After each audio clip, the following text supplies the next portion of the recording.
Hello friends, welcome back to my channel. তোমরা সকলে কেমন আছো? আশা করি ভালো আছো। আমি অনেক ভালো আছি। তো আমাদের এখানে পুজো আছে, যেই পুজোটা সচরাচর সব জায়গায় হয় না। ঠাকুরের নাম হচ্ছে বাবা দক্ষিণ রায়। তো এই পুজোটা আমাদের এখানে অনেক বড় করে হয়। তো পুজোতে অনেক মজা করেছি। তোমরা দেখতে থাকো ভিডিওটা, আশা করি তোমাদের ভালো লাগবে। 1 বছর অপেক্ষার পর আবার আমাদের বাবা ঘরে এসেছে। ঠাকুর নিয়ে আসা হয়ে গেছে। শুধু বাবা দক্ষিণ রায় নয়, 3টে ঠাকুর থাকে, শ্রী কালু রায়, শ্রী লালু রায়, শ্রী বাবা দক্ষিণ রায়। দেখতে পাচ্ছ তোমরা, শ্রী কালু রায়, শ্রী বাবা দক্ষিণ রায় দুটো ঠাকুর তোলা হয়ে গেছে কমপ্লিট।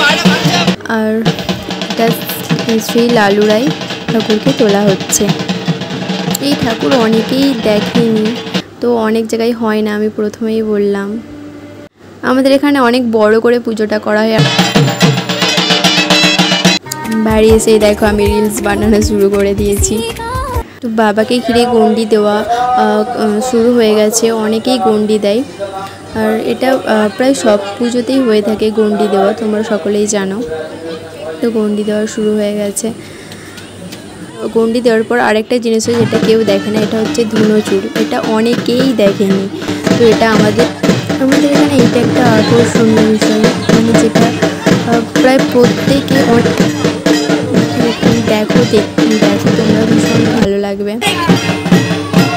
এইভাবে আগুন তোলা হচ্ছে, ভীষণ মজা হয়। তারপরে এটা ধুনোচুরটা হওয়ার পর যারা করে তাদের কোলে বসিয়ে প্রণাম করে আশীর্বাদ নেওয়া হয়। তো বাচ্চাদেরকে কোলে বসে, দেখতে পাচ্ছ বাচ্চাদেরকে কোলে বসিয়ে। পুজোর পরের দিন একটু ঘুরু করতে গিয়েছিলাম 58 গেট, ভীষণ মজা করেছি।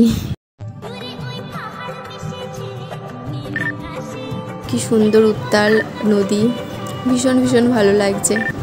আমি শর্টস ভিডিও দিয়েছি, তোমরা দেখেছো এটা নিয়ে। তারপরে দেখো দেখতে 3 দিন কেটে গেল। আমাদের এখানে ঠাকুর 3 দিন থাকে। তো ঠাকুরকে বিসর্জনের জন্য প্রস্তুত করা হচ্ছে। তো এক করে ঠাকুরকে নামানো হচ্ছে। সবার মনটা না ভীষণই দুঃখিত হয়ে গেছিলো যে ঠাকুরকে বিসর্জন দেওয়া হবে। হ্যাঁ, আমার ভিডিওটা যদি ভালো লেগে থাকে একটি লাইক করে দিন।